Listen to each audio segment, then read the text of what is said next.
ఈ 30 ఏళ్ల పోరాటంలో మనం లక్ష్యం వైపు నడిపించగలిగాం, విజయం సాధించాం. ప్రస్తుతం 2 తెలుగు రాష్ట్రాల్లో ఆ ఫలాలు మన బిడ్డలకు అందడం మొదలైంది. 2 రాష్ట్రాల్లో అక్కడ ఆంధ్రప్రదేశ్లో టీడీపీ, జనసేన, బీజేపీ కూటమి ఉన్నది. దానికి నేతృత్వం వహిస్తున్న గౌరవ ముఖ్యమంత్రి ఆంధ్రప్రదేశ్ చంద్రబాబు నాయుడు గారు అక్కడ అమలు చేస్తున్నాడు. ఆయనకు మనం ధన్యవాదాలు చెప్తున్నాం. అదే సమయంలో తెలంగాణ రాష్ట్రంలో కూడా కాంగ్రెస్ పరిపాలన ఉన్నది. సోదరుడు రేవంత్ రెడ్డి గారు ముఖ్యమంత్రి. కొంత తెలంగాణలో మనకు కొంత అసంతృప్తి, ఆవేదన, ఇంకా మనకు రావాల్సిన పర్సెంటేజ్ కొంత తగ్గిందని, లేదా ప్రమోషన్లు రిజర్వేషన్ల ప్రక్రియ ఇంకెక్కడ మొదలు కాలేదని, మరొక వైపు గత నోటిఫికేషన్లు కూడా వర్గీకరణ వర్తింపజేస్తామని చెప్పి చేయకుండా ఉద్యోగాలు భర్తీ చేయడం వల్ల దాదాపు ఒక 8 నెలల్లోనే 40 నుంచి 50 వేల ఉద్యోగాలు వివిధ డిపార్ట్మెంట్లో భర్తీ చేయడం వల్ల, అందులో వర్గీకరణ అమలు చేయకపోవడం వల్ల మనకు నష్టం వచ్చింది.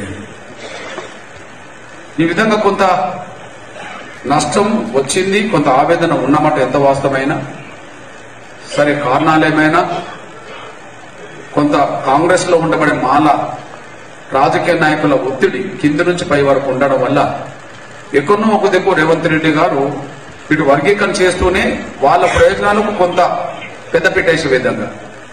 అందుకు సాక్ష్యం గత నోటిఫికేషన్లు కూడా వర్గీకరణ వర్తింపజేస్తామన్న అసెంబ్లీలో మాట ఇచ్చిన రేవంత్ రెడ్డి గారు దానికి విరుద్ధంగా ఉద్యోగాలు భర్తీ చేయడం అదొకటి సాక్ష్యం. అదే సమయంలో అందరికీ తెలుసు, ముఖ్యమంత్రికి తెలుసు, ప్రతి ఒక్కరు తెలుసు, ఎంతో కొంత పర్సెంటేజ్ కూడా కొంత తగ్గింది అని వాళ్ళే తెలుసు. పర్సెంటేజ్ తగ్గడం వల్ల మనం ఇప్పుడు ఎంత నష్టపోతామో మనకు అర్థం కాదు. కానీ ఈ సంవత్సరం, ఇంకో సంవత్సరం, కానీ రాబోయే రోజుల్లో ఎంత నష్టపోతామో లెక్కలు వస్తుంటాయి. అంటే కొంత నష్టపోయినది ఎల్లకాలం వర్గీకరణ ఉన్నంతకాలం ఆ నష్టం ఎప్పుడు వస్తూనే ఉంటుంది. అయినప్పటికీ వర్గీకరణ జరిగింది. 9% డైరెక్ట్ మాదిగలకు, మనకంటే వెనుకబడ్డ కులాలకు 1%, ఇతర 3వ సామాజిక వర్గం సంబంధించిన వాళ్లకు 5% దక్కింది. వర్గీకరణ ఫలాలు మన బిడ్డలకు ఇప్పుడిప్పుడే అందుబాటులోకి వస్తున్నాయి. అందుకు అనుగుణంగా సోదరులు రేవంత్ రెడ్డి గారు కూడా నేను ధన్యవాదాలు చెప్తున్నాను. అయితే ఈ 2 తెలుగు రాష్ట్రాల్లో సుప్రీంకోర్టు జడ్జిమెంట్ రాకపోతే మాత్రం 2 తెలుగు రాష్ట్రాల్లో వర్గీకరణ అమలు జరిగేది కాదు. ఇప్పటికీ అమలు జరుగుతున్న తమిళనాడు వర్గీకరణ రద్దయ్యేది. ఇప్పటికే అమలు జరుగుతున్న పంజాబ్ వర్గీకరణ కూడా రద్దయ్యేది. సుప్రీంకోర్టు తీర్పు మళ్ళీ ఎక్కడన్నా ఇబ్బందిగా మారుతుంది. ఇప్పుడు మొదలైన హర్యానా రాష్ట్రంలో వర్గీకరణ జరిగి ఉండేది కాదు. ఇప్పుడు కర్ణాటక వర్గీకరణ చేయడానికి రంగం సిద్ధం చేయడానికి కారణం సుప్రీంకోర్టు తీర్పే. మహారాష్ట్రలో కూడా ఒక కమిషన్ వేసి ముందుకు సాగుతుండడానికి కారణం సుప్రీంకోర్టు తీర్పే. అంటే సుప్రీంకోర్టు తీర్పు గౌరవ ప్రస్తుతం గత రిటైర్డ్ చీఫ్ జస్టిస్, ఇప్పుడు గత చీఫ్ జస్టిస్ గా పెద్దలు ఉన్న సమయంలోనే ఈ వర్గీకరణ అంశం మనకు బయటపడింది. చంద్రచూడ్ 7 జడ్జిలతో కూడిన రాజ్యాంగ ధర్మాసనం, అందులో ఇప్పుడు సిజే గవాయి గారు కూడా అందులో సభ్యుడు ఉన్నారు. వాళ్ళు ఇచ్చిన జడ్జిమెంటే ఈ 2 తెలుగు రాష్ట్రాల్లో వర్గీకరణ అమలు జరగడానికి దారితీసింది. లేకపోతే వర్గీకరణ అమలు జరిగే పరిస్థితి ఉండేది కాదు. పంజాబ్ నిలబడేది కాదు, తమిళనాడు నిలబడేది కాదు, హర్యానాలో అమలు జరిగేది కాదు, లేదా కర్ణాటక, మహారాష్ట్ర ముందుకెళ్లేది కాదు, ఇంకో కొత్త రాష్ట్రాల్లో ముందుకెళ్ళడానికి అవకాశం ఉండేది కాదు. 2004లో అక్కడనే ఓడిపోయి 2024లో అక్కడనే గెలవడానికి కారణం మాత్రం గౌరవ ప్రధానమంత్రి గారు నరేంద్ర మోడీ గారు అందించిన సహకారం. ఆయన సహకారం, ఆయన మద్దతు కేంద్ర ప్రభుత్వం వైపు నుంచి నిజాయితీగా, చిత్తశుద్ధిగా లేకపోతే ఈ పరిస్థితి మనకు వచ్చేది కాదు. మన పిల్లల మరణాలు మనల్ని ఎంతో వేధించినాయి.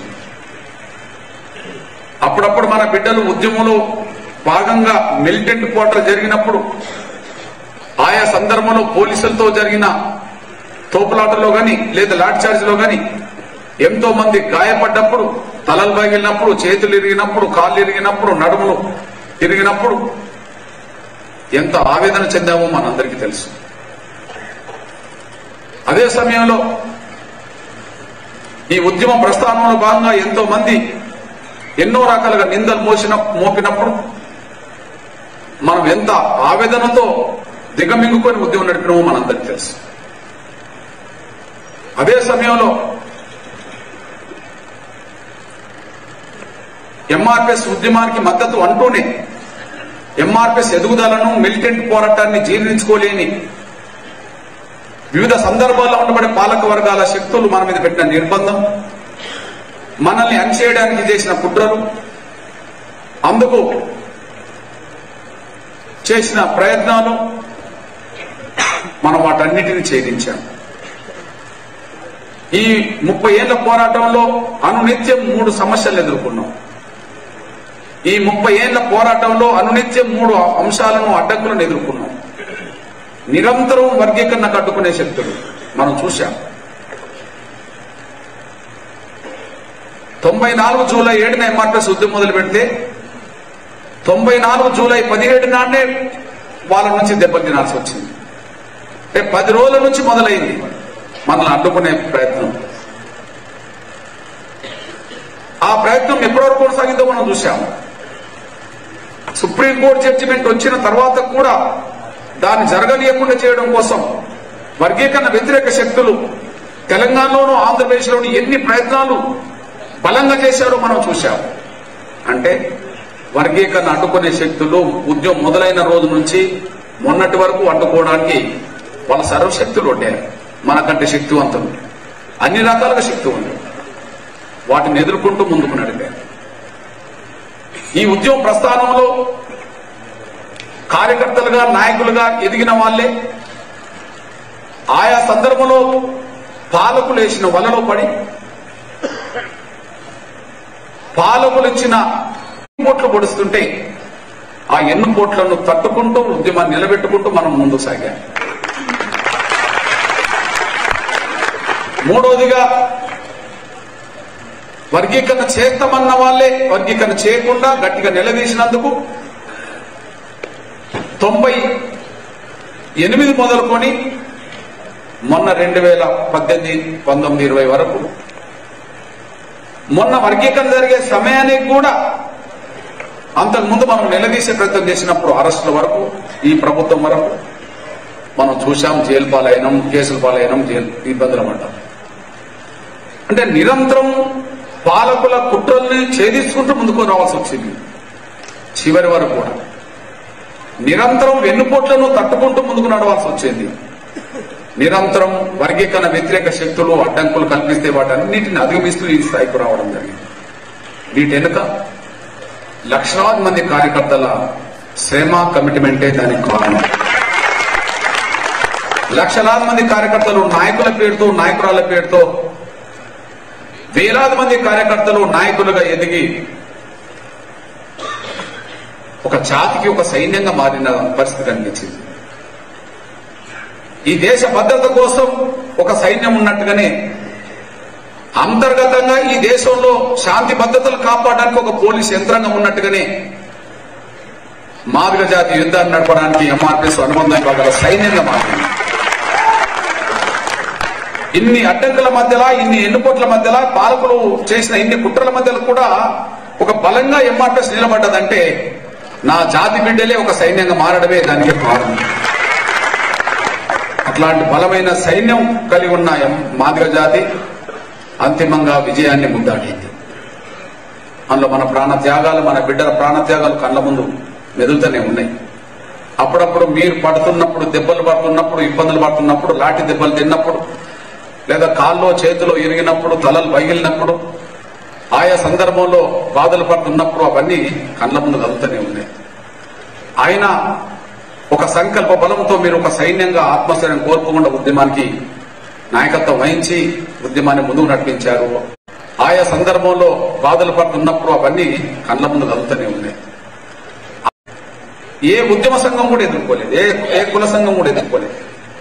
ఎంఆర్పిఎస్ ఎదుర్కొన్న సవాళ్లు ఏ సామాజిక ఉద్యమాలు ఈ తెలుగు నేల మీద ఈ దేశంలో ఎదుర్కోలేదు. అన్నిటిని ఎదుర్కొంటూ వీళ్ళ ముందుకొచ్చి లక్ష్యాన్ని ముద్దాడే సమయానికి గౌరవ నరేంద్ర మోడీ గారు అందించిన సహకారం మనకు అతి కీలకమైనది. మనం మర్చిపోవాలి. నేను అంబేద్కర్ విషయాలు రెండు చెప్తాను. నీ లక్ష్య సాధనలో ఎన్ని అడ్డంకులు నీకు ఎదురైనా నువ్వేదైనా కోల్పో దానికోసం గాని, నీ లక్ష్యం కోసం ఏదైనా కోల్పో గాని ఆత్మస్థైర్యం మాత్రం కోల్పోకు అంటాడు. ఎంఆర్పిఎస్ ఉద్యమ ప్రస్థానంలో ఇన్ని సవాళ్ళు ఎదురైనా కోల్పోతే ఏదైనా ఉంటే ఆత్మస్థైర్యమే కోల్పోలేదు. ప్రాణాలు కోల్పోయినాం, జైలు పాలైనాం, దెబ్బలు తిన్నాం, అవమానాలు పడ్డాం, అడ్డంకులు ఎదుర్కొన్నాం, అన్ని జరిగినాయి. కానీ ఆత్మస్థైర్యం కోల్పోలేదు. న్యాయం మన వైపు ఉన్నది, ఎప్పుడైనా గెలుస్తాము అని చెప్పి న్యాయం మన వైపు ఉన్నది అనడానికి జరిగిన అన్యాయం ఏందో కళ్ళ ముందు కనిపిస్తున్న సాక్ష్యాలు కనిపించినాయి.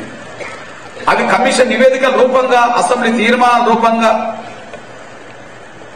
రాజకీయ పార్టీల తీర్మానాల రూపంగా, మేనిఫెస్టో రూపంగా, అదే సమయంలో సుప్రీంకోర్టులో వచ్చే తీర్పుల రూపంగా, రాష్ట్రపతి కేఆర్ నారాయణ రూపంగా, ఇప్పుడు గౌరవ ప్రధానమంత్రి నరేంద్ర మోడీ గారి రూపంగా మన ఉద్యమానికి విజయం సాధించడానికి ఇన్ని అవకాశాలు ఏర్పడ్డాయి. మనకు అన్యాయం జరిగిన సత్యాలు కనిపించినాయి. ఇట్లాంటి పరిస్థితిలో ఒక కీలకమైన సమయంలో గౌరవ దేశ ప్రధానమంత్రి వాస్తవానికి మన హైదరాబాద్ బహిరంగ సభకు రాకముందు జూలై 7 ఎంఆర్పిఎస్ ఆవిర్భావ దినం తర్వాత జూలై 8 వరంగల్లోనే ఒక సభకు ప్రధానమంత్రి గారు వచ్చినప్పుడు గౌరవ మన కేంద్ర మంత్రి వర్యులు కిషన్ రెడ్డి అన్నను కలుపుకొని నేను కిషన్ రెడ్డి అన్న సహకారంతో ప్రధానమంత్రి గారిని ఇదే వరంగల్లో కలిసినప్పుడే ఆయన విజ్ఞప్తి చేసినప్పుడే ఆయన ఒక మాట చెప్పాడు. నువ్వు ఎప్పటి నుంచో ఈ అంశం మీద కొట్లాడుతున్నావు కదా, ఖచ్చితంగా నా వంతు నేను సాయం చేస్తా, నీకు అండగా నిలబడతా, వర్గీకరణ అమలు చేయడానికి ప్రయత్నం చేస్తాను. దాని కొనసాగింపుగా వచ్చిందే మనకు బహిరంగ సభ. వరంగల్లో వచ్చిన మాట నిలబెట్టుకోవడానికి జరిగిన ప్రయత్నమే బహిరంగ సభ, విశ్వరూప మహాసభ. ఆ విశ్వరూప మహాసభకు రావడం, లక్షలాది మంది మన ప్రజల్ని చూడడం, మన ఆవేదన ఏందో, మన ఆకాంక్ష ఏందో ఆయన కళ్ళారా మన ప్రజల కళ్ళలోనే చూడడం, చెప్పిన ప్రతి మాటను, మాట్లాడిన ప్రతి మాటను సంపూర్ణంగా ఆయన అర్థం చేసుకోవడం, లేదు ఒక అత్యంత వెనుకబడిపోయిన, అత్యంత అవమానాలు గురైన ఒక జాతి ఇంత సుదీర్ఘకాలం యుద్ధం చేస్తుంది, ఈ సమస్యకు ఖచ్చితంగా పరిష్కారం మార్గం వెతకాలని చెప్పి గౌరవ నరేంద్ర మోడీ గారికి ఒక మనసులో బలంగా పడడం, ఆ బలంగా పడ్డ ఆ అంశాన్నే మనకు వేదిక మీద నుండి చెప్పడం, చెప్పిన దానికి అనుగుణంగా కేంద్ర ప్రభుత్వం సుప్రీంకోర్టులో విచారణ జరిగే సమయానికి అక్కడ అఫిడవిట్ ఇవ్వడమే కాకుండా కేంద్రం అన్ని రకాలుగా కసరత్తులు చేయడం, అంతిమంగా సుప్రీంకోర్టు తీర్పు మనకు అనుకూలంగా రావడం వెనక మాత్రమే కేంద్ర ప్రభుత్వం గౌరవ నరేంద్ర మోడీ గారి ప్రభుత్వమే అతి కీలకమైన విషయం మనం మర్చిపో. ఖచ్చితంగా సోదరుడు చెప్పాడు, అన్నా నరేంద్ర మోడీ గారికి ఏమిచ్చి రుణం తీసుకుంటే ఖచ్చితంగా కృతజ్ఞతగా ఉంటాం. డాక్టర్ బాబాసాహెబ్ అంబేద్కర్ చెప్పాడు, నీ జీవితంలో ఎవరన్నా నీకు ఏ చిన్న మేలు చేసినా, నీ జీవిత ప్రయాణంలో ఎవరైనా నీకు చిన్న మేలు చేసినా ఆ మేలు చేసిన వాళ్ళని ఎప్పుడూ కూడా మర్చిపోకు, గుర్తించుకో, గౌరవించుకో అని చెప్పాడు. అసలు కృతజ్ఞత చాటని వ్యక్తులంటే నాకు అయిష్టం అని కూడా చెప్పాడు. అంటే ఒక వ్యక్తి ద్వారా కొంత సాయం పొంది సాయం తీసుకున్న తర్వాత ఆ సాయం చేసిన వ్యక్తులను తెలియనట్టుగా మర్చిపోతే అది కృతజ్ఞత లేకుండా పోయినట్టు అవుతుంది. కృతజ్ఞత లేని మనుషులంటే నాకు అయిష్టతో అంటాడు. ఖచ్చితంగా గౌరవ నరేంద్ర మోడీ గారికి నేను కృతజ్ఞత ఉంటా, మన జాతి కూడా ఉంటది. ఉండడానికి ఏదైనా అవకాశం వచ్చినప్పుడు ఖచ్చితంగా అది నిరూపించుకోవడానికి అవకాశం ఉంటుంది. అదేం పెద్ద సమస్య. ఈ ప్రస్థానంలో ఈ వర్గీకరణ ఇవాళ నిలబడ్డది అంటే ముందు అమలు చేసింది చంద్రబాబు నాయుడు గారు. ఇవాళ వర్గీకరణ ఇవాళ నిలబడ్డదంటే సుప్రీంకోర్టు తీర్పు ద్వారా మనం నిలబడ్డదంటే ఏ వర్గీకరణ నిలబడ్డది? ఆయన చేసిన వర్గీకరణ మనం నిలబడ్డది. ఆనాడు వర్గీకరణ చేసి వేలాది మంది పిల్లలకు మేలు చేసింది చంద్రబాబు నాయుడు గారే. ఇప్పుడు వర్గీకరణ చేసింది మన చంద్రబాబు నాయుడు గారు. అక్కడికి తేడేందంటే అక్కడ వర్గీకరణ జరగకుండా ఒక ఉద్యోగాన్ని భర్తీ చేయనన్నాడు. వర్గీకరణ ద్వారానే ఉద్యోగాలు నోటిఫికేషన్ ఇస్తానన్నాడు. కానీ ఇక్కడ వర్గీకరణ జరగకముందే ఇక్కడ వేలాది ఉద్యోగాలు భర్తీ చేయడం జరిగింది. వర్గీకరణ జరగకుండానే నోటిఫికేషన్లు కూడా ఇవ్వడం కూడా జరిగింది. అక్కడికి తేడా. అందులో చంద్రబాబు నాయుడు గారికి వర్గీకరణ గతంలో చేసింది తానే, మళ్ళా నష్టం లేకుండా మళ్ళీ చేసింది తానే. కాబట్టి మాదిగ జాతి పక్షాన ఖచ్చితంగా ధన్యవాదాలు. ఇక్కడ కాంగ్రెస్ లో మానల ఆధిపత్యం ఎక్కువ అనే విషయం మనందరికి తెలుసు. మన సోదర వర్గాన్ని అది మొదటి నుంచి సంజీవ కాలం నుంచి మొదలుకుంటే ఇప్పుడు మల్లికార్జున ఖర్గే కాలం వరకు మనం చూస్తూనే ఉన్నాం. దామోదర్ సంజయ్ గారు ఈ దేశానికి కాంగ్రెస్ పార్టీ అధ్యక్షుడైండు, ఉమ్మడి రాష్ట్రానికి ముఖ్యమంత్రి అయిండు. ఇప్పుడు పక్క రాష్ట్రమైన మల్లికార్జున ఖర్గే ఇవాళ దేశానికి కాంగ్రెస్ పార్టీ అధ్యక్షుడైండు, రాజ్యసభ పక్ష నాయకుడైండు, అంతకుముందు లోక్సభ పక్ష నాయకుడైండు. వాళ్ళకు మొదటి నుంచి ఆ పునాదులు బలంగా ఉండడం వల్ల కాంగ్రెస్ పార్టీలో వాళ్ళు ఏదంటే అది చెల్లుబాటు కావడానికి అవకాశం వాళ్ళకు ఉన్నది. గతంలో యూపీఏ గవర్నమెంట్ 10 ఏళ్లు ఉన్నప్పుడు, ఇక్కడ ఉమ్మడి ఆంధ్రప్రదేశ్ లో 10 ఏళ్లు కాంగ్రెస్ ప్రభుత్వం ఉన్నప్పుడు కూడా వర్గీకరణ జరగకపోవడానికి కూడా కారణం కాంగ్రెస్ పార్టీలో వాళ్ళ ఆధిపత్యం ఉండడం వల్లనే ముందుకు సాగకుండా చేసిందనే విషయం మనందరికీ తెలుసు. ఈ నేపథ్యంలో ఆ ఒత్తిడి ఉన్నమాట ఎంత వాస్తవమో, కొంత వర్గీకరణ చేసే సమయానికి కొంత పర్సెంటేజ్ లోను, కొంత నోటిఫికేషన్లు వర్గీకరణ వర్తింపజేయకపోవడం వల్ల వచ్చిన నష్టం కొంత ఉన్నా కూడా వాటిని కొంత వాళ్ళకు అనుకూలంగా కొంత నిర్ణయాలు తీసుకుంటూ కూడా వాళ్ళ వర్గీకరణ ప్రక్రియను పూర్తి చేసి ఇప్పుడున్న 9% రిజర్వేషన్ ఇవ్వడానికి ఎవరైతే మన రేవంత్ రెడ్డి గారు ఉన్నారో ఆయన కూడా నేను ధన్యవాదాలు చెప్తున్నాను. కొంత నష్టం వచ్చిన మాట వాస్తవమే, కొంత నష్టపోయిన మాట వాస్తవమే. కానీ అయినప్పటికీ వర్గీకరణ కొంత నష్టపోయిన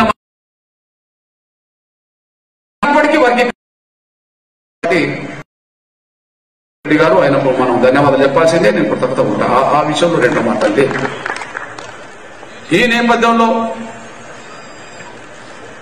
ఈ వర్గీకరణ ప్రక్రియ కేంద్రం వద్దకు వెళ్ళినప్పటి నుంచి మనకు పెద్ద దిక్కుగా ఉన్నది మాత్రం ఈ వర్గీకరణ ప్రక్రియ ఎంఆర్పిఎస్ 94లో ఉద్యమం మొదలు పెడితే 83లోనే వర్గీకరణ జరగాలని చెప్పి అసెంబ్లీలో మాట్లాడిన పెద్ద దిక్కు మనకు వెంకయ్య నాయుడు గారు. అప్పటికి ఎంఆర్పిఎస్ అనేది తెలుగు నేల మీద ఒకటి వస్తుందనే విషయం తెలియక ముందే వర్గీకరణ జరగాలని చెప్పి ఒక ఉదయగిరి శాసనసభ్యుడిగా ఉన్న కాలంలోనే వర్గీకరణ జరగాలని అసెంబ్లీలో మాట్లాడితే మాలా ఎమ్మెల్యేలు ఆయన మీద పడి గొడవ పెట్టిన సందర్భాలు కూడా ఉన్నాయి. అంటే మనం ఉద్యమం మొదలు పెట్టక ముందు నుంచి మన గురించి మాట్లాడిండు. ఆయన ఎంఆర్పిఎస్ కు అండదండలు కీలక దశలో అందించిండు. దేశవ్యాప్తంగా మనకు అనుకూలంగా లేఖలు రాయించడంలో ప్రధాన పాత్ర పోషించిండు. అదే సమయంలో అందరి దగ్గరికి తీసుకెళ్లి మాట్లాడించే ప్రయత్నం చేసిండు. గౌరవ ప్రధానమంత్రి గారిని ఆయన ప్రధానమంత్రి కాకముందే మనల్ని తీసుకెళ్లి గౌరవ నరేంద్ర మోడీ గారిని కలిపిండు. ఈ విధంగా వర్గీకరణ ప్రక్రియ పూర్తి కావడానికి మాత్రం గౌరవ వెంకయ్య నాయుడు గారి పాత్ర మనకు చాలా కీలకంగా ఉన్నాయి.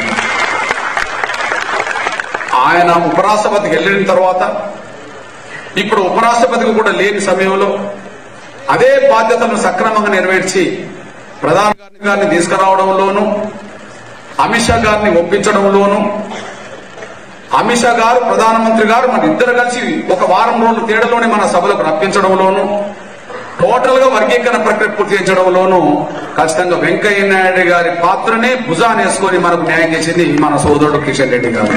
ఈ విషయం ఇంకా చెప్పుకుంటూ పోతే పేరున మనకు వర్గీకరణ ప్రక్రియ ముందుకు సాగడానికి ఎవరు ఏ చిన్న సాయం చేసినా వాళ్ళందరికీ పేరున నేను ధన్యవాదాలు చెప్తున్నా. వాళ్ళకు వీలైన సమయంలో కృతజ్ఞత మనం అందిస్తాం. ఎవరిని మర్చిపోమనే విషయం కూడా మనం మర్చిపోదాం. వీలైన సమయంలో ఎవరికి ఎప్పుడు ఏ పద్ధతిలో కృతజ్ఞత ఉండాలనో, ఎవరికి ఏ సమయంలో వాళ్ళకు అండగా నిలబడాలో ఖచ్చితంగా అండగా నిలబడడానికి పేరున ఇప్పుడు నేను 4 పేరు చెప్పాను, గౌరవ 5 పేరు చెప్పాను. గౌరవ నరేంద్ర మోడీ గారు, అమిత్ షా గారు, వెంకయ్య నాయుడు గారు, అంతకుముందు చంద్రబాబు నాయుడు గారు, అదే సమయంలో కిషన్ రెడ్డి గారు, 6వ వ్యక్తిగా మనకు రేవంత్ రెడ్డి గారు. ఓకే, వీళ్ళకే కాదు వీసమెత్తు ఈ ఉద్యమ ప్రయాణంలో ఈ 30 ఏళ్లలో ఎవరు ఏ చిన్న సాయం చేసినా ఆ సాయం చేసిన ఏ వ్యక్తిని కూడా మర్చిపోలేము, ఖచ్చితంగా గుర్తుంచుకుంటాం. ఉదాహరణకు మా సార్ ఉన్నాడు, నాకు విద్యా బుద్ధులు నేర్పింది మా విద్యాసాగర్ సార్. ఆయన లా కాలేజీకి సంబంధించిన విషయం. నాకు 4-5 తమ్ములు వచ్చి అన్న మీ టీచర్ మీ గురువు ఇట్లా పెట్టిందంటే నా పేరు చెప్పుకొని నాకు తెలియకుండా నా పేరు చెప్పుకున్న వాళ్ళకు సీట్లు ఇచ్చిండు. నేను ఫోన్ చేస్తే సీట్లు ఇచ్చేసేసాడు. అంటే కృతజ్ఞతగా ఉండాల్సిందే కదా, ఆ కృతజ్ఞత చాటాల్సిందే కదా. ఇవాళ ఎంతో కొంత నాకు అవకాశం వచ్చింది.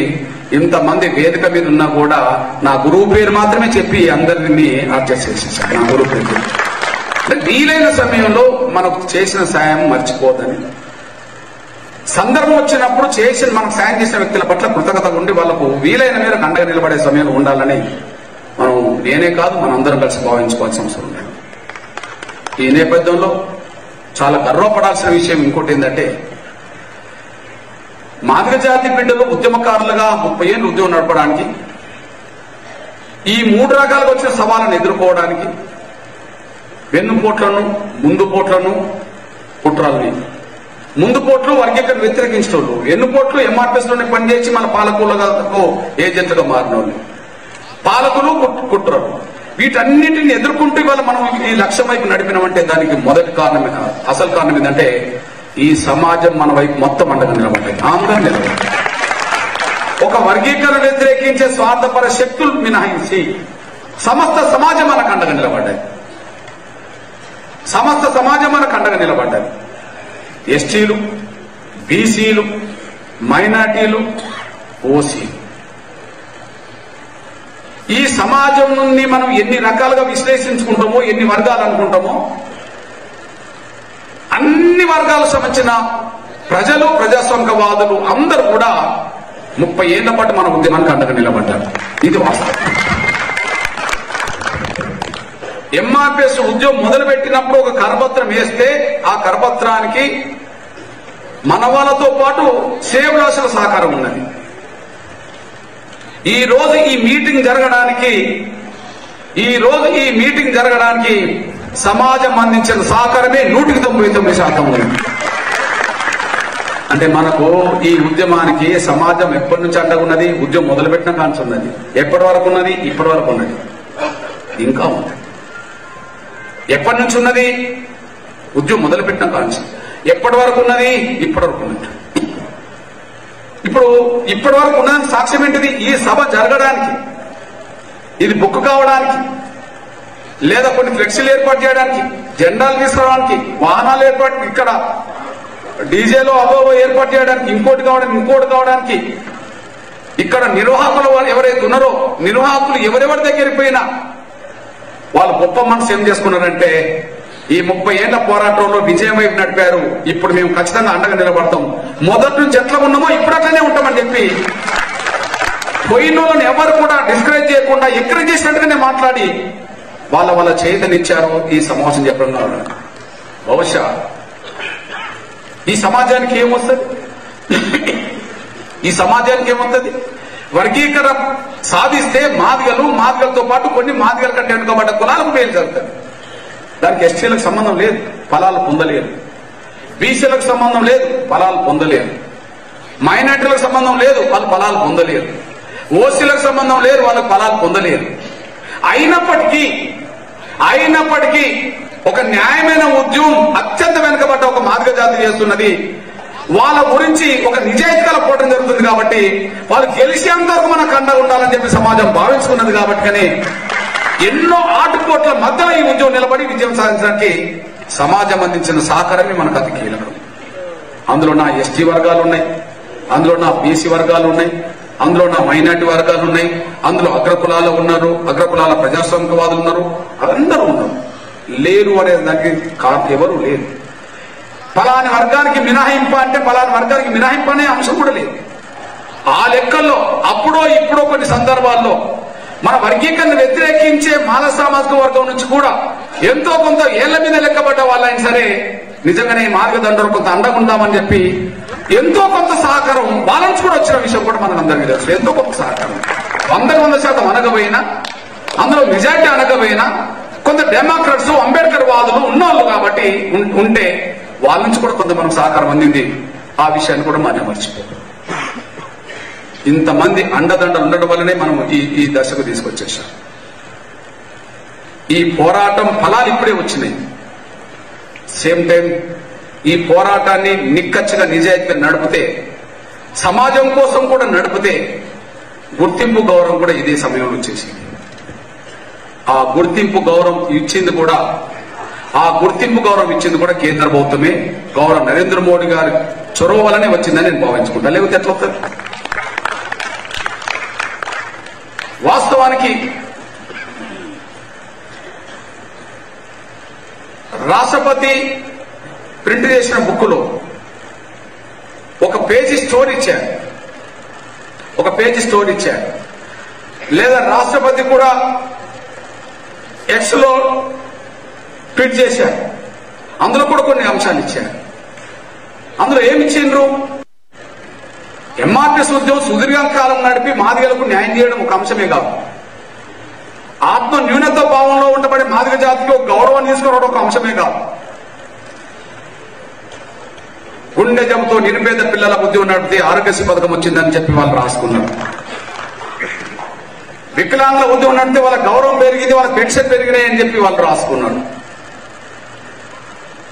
వృద్ధుల వితంతుల పోవడం జరిగితే వాళ్ళకు పెన్షన్ పెరిగింది, వాళ్ళకు కొంత అవకాశాలు వచ్చాయని రాశారు. చివరికి తెల్ల రేషన్ కార్డు బియ్యం కొట్ట కూడా పెరిగింది అని కూడా వాళ్ళు, తెల్ల రేషన్ కార్డు మీద పేదల కోసం పోవడం చేసిందని కూడా వాళ్ళు రాశారు. దాంతో పాటు సమాజం కోసం చేసిన పోరాటాలు కేంద్రాన్ని ఆలోచింపజేసినాయి. కేంద్ర ప్రభుత్వం ఎవరెవరికి ఇవ్వాలనే కారణాలు ఏమైనా, రాష్ట్ర ప్రభుత్వం నుంచి సిఫార్సు లేకపోయినా, మన వైపు నుంచి అట్లాంటి కోరాలని ఆలోచన మనకు రాకపోయినా, కేంద్ర ప్రభుత్వమే ఈ విషయాలని గుర్తించి మనకు గౌరవ నరేంద్ర మోడీ గారి చొరవతోటి ఒక గౌరవాన్ని తాను దక్కేసింది. ఇవాళ ఈ పద్మశ్రీ అనే అవార్డు వచ్చిందంటే టోటల్ నా జాతిది, ఈ సమాజాన్ని. ఇది అమరుల కుటుంబాలది, కార్యకర్తల కుటుంబాలది, నాయకుల కుటుంబాలది, జాతి యావత్తుది, మనకు అండగా నిలబడ్డ సమాజాన్ని. అందులో ఒక్కదాన్ని నేను అనుకోను. ఈ 30 ఏళ్ల ప్రస్థానంలో ఎవరెవరు దీనికోసం పాత్ర పోషిస్తే గుర్తింపు గౌరవం వచ్చిందో వాళ్ళందరికీ దక్కిన గౌరవం తప్ప ఇది వ్యక్తిగా వచ్చిన గౌరవం కాదని నేను భావించుకుంటున్నాను. ఒక వ్యక్తి కోసం వచ్చిన గౌరవం అని నేను భావించుకుంటున్నాను. ఈ నేపథ్యంలో కాకపోతే 2 ఏకకాలంలో వచ్చినాయి. 2024లో సుప్రీంకోర్టు తీర్పు వచ్చినా వర్గీకరణ జరిగింది ఈ సంవత్సరమే. అదే సమయంలో కేంద్ర ప్రభుత్వం సమాజం కోసం పాటుపడ్డ వాళ్లకు కొంత గుర్తింపు ఇవ్వాలి, గౌరవం ఇవ్వాలని చెప్పి అనుకుని పద్మశ్రీ ఇచ్చింది ఈ సంవత్సరమే. ఏకకాలంలో మనకు లక్ష్యం కోసం నిజాయితీ కొట్లాడితే ఫలితం వచ్చింది, లక్ష్యం కోసం పోరాటం చేస్తే సమాజం నుంచి, ప్రభుత్వం నుంచి గౌరవం వచ్చింది. ఇవన్నీ మనం చూసాం. అయితే ఇప్పటి వరకు మనం చేసిన ఏ పోరాటం మన శ్రమ వృధా కాలే, మన త్యాగాలు వృధా కాలే.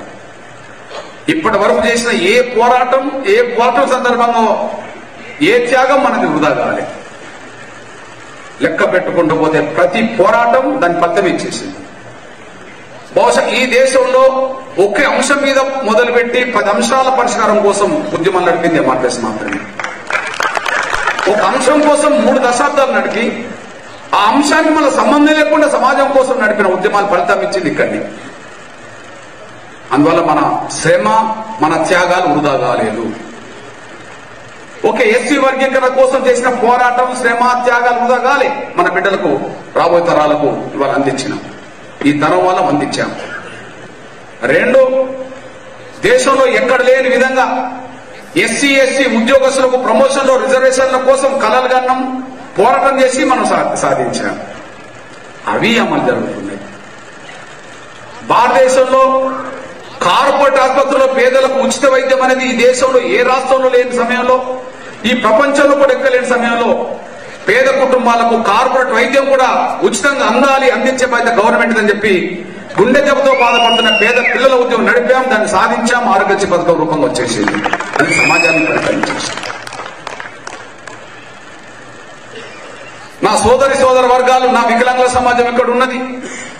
కాలు లేని, చేతులు లేని, కళ్ళు లేని, మాట్లాడడానికి నోరు లేని, వినడానికి చెవులు లేని, ఇతరాత్ర వైకల్యంతో ఉండబడిన సమాజానికి న్యాయం జరగాలని చెప్పి 2007లో వికలాంగుల క్లబ్ సమితిని మనమే ఏర్పాటు చేసి నాటి నుంచి నేటి వరకు ఉద్యమం నడపడం వల్ల దేశంలో ఎక్కడ లేని పెన్షన్ ఈ తెలుగు రాష్ట్రాల్లోనే, ఎక్కడ లేని గౌరవం ఈ తెలుగు రాష్ట్రాల్లోనే వికలాంగుల సమాజానికి దక్కడం జరిగింది. మనం చూసాం. అంటే మనం చేసిన, జాతి కోసం చేసిన శ్రమ, త్యాగం వృధా కాలే, సమాజం కోసం చేసిన శ్రమ, త్యాగాలు వృధా కాలే.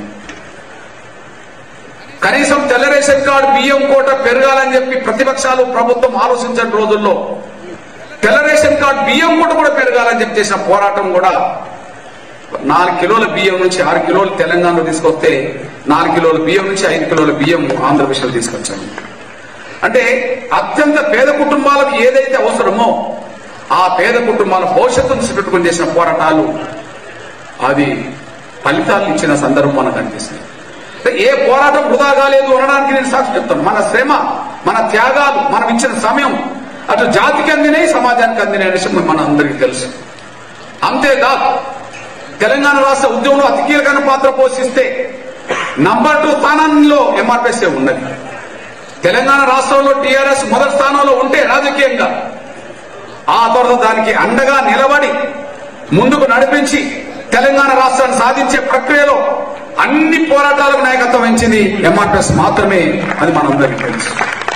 అక్కడ కూడా వృధా గాలి. అదే సమయంలో ఇచ్చిన తెలంగాణ మేమిచ్చామని చెప్పి ఒకరు, తెచ్చిన తెలంగాణ మేము తెచ్చామని చెప్పి ఒకరు, ఇచ్చిన వాళ్ళను దేవతలు చేసి తెచ్చిన వాళ్ళను జాతిపితలు చేసుకుంటున్న సమయంలో మరి తెలంగాణ కోసం 1000 మందికి పైగా చనిపోయింది కదా. మరి ఇచ్చినోళ్ళు దేవతలను చెప్పుకుంటే, తెచ్చినోళ్ళు జాతిపితలను చెప్పుకుంటే మరి సచ్చినోళ్ళని ఏమంటామో చెప్పండి అని చెప్పి ఆ సచ్చిన కుటుంబాల గురించి ఆలోచించింది. అమరుల తల్లుల కడుపుకోత మాసం జరిపి ఆ అమరుల కుటుంబాలకు కొంత మేలు చేసే ప్రయత్నం చేసింది ఎంఆర్పీఎస్ మాత్రమే. ఏ ప్రయత్నం వృధా కాలేదని చెప్తున్నాను నేను. అంతేకాదు మహిళల మీద అత్యాచారాలు విపరీతంగా జరుగుతున్న సమయంలో, ప్రియాంక రెడ్డి కాడ మన బిడ్డల్ని ఎన్కౌంటర్ చేసిన సమయంలో, ఇక్కడ మానస యాదవ్, టేకు లక్ష్మి, అదే హాజీపూర్ లో మన బీసీ మహిళలు అత్యాచారం కూడా చంపబడుతున్న సమయంలో, చంపబడ్డ సమయంలో, వాళ్ళ గురించి ఎవరు మాట్లాడలేని సమయంలో మరి ఉన్నత వర్గాల మహిళలకు జరుగుతున్న ఒక న్యాయం, మా అణగారిన వర్గాల మహిళలు జరుగుతున్న ఎవరు పట్టించుకోరా అని చెప్పి అగ్ర కులాలకు ఒక న్యాయం, అణగారిన కులాలకు ఒక న్యాయం అని చెప్పి చేసిన పోరాటం అంతిమంగా ఇక్కడ అన్ని జిల్లాల్లో ఫాస్ట్ ట్రాక్ కోర్టులకు దారితీసింది. ఇవాళ న్యాయ ప్రక్రియ, విచారణ ప్రక్రియ వేగవంతం కావడానికి దారితీసింది. ఇట్లా మనం ఏదైనా ఒక సమయంలో ఒక అంశం కోసం ఏళ్ళ పట్టవచ్చు. ఎస్, వికలాంగుల అంశం 2007లో పట్టించుకుంటే 2025లో కూడా మనం పట్టించుకుంటూ ముందుకు వచ్చాము. ఫలితం ఇచ్చింది కదా. వాళ్ళ కోసం ఇచ్చిందే ఫలితం ఇచ్చింది, మనకు సంతృప్తి ఉన్నది. గుండె జబ్బుతో బాధపడుతున్న పిల్లల కోసం మనం ఒక 3 నెలలు టైం ఇచ్చాం. దేశానికి ఆదర్శమైన ఒక ఆరోగ్యశ్రీ పథకం తీసుకొచ్చాం. ఒక 4-5 నెలలు ప్రమోషన్ల రిజర్వేషన్ కోసం టైం ఇచ్చాం. ప్రమోషన్ రిజర్వేషన్లో అమలు జరిగే కాడికి వచ్చేసి తెల్ల రేషన్ కార్డు బియ్యం కోట కోసం ఒక 3 నెలలు టైం ఇచ్చాం. అది పెరుగుదలకు దారితీసింది. ఒక 6 నెలలు, ప్రధానంగా ఒక 6 నెలలు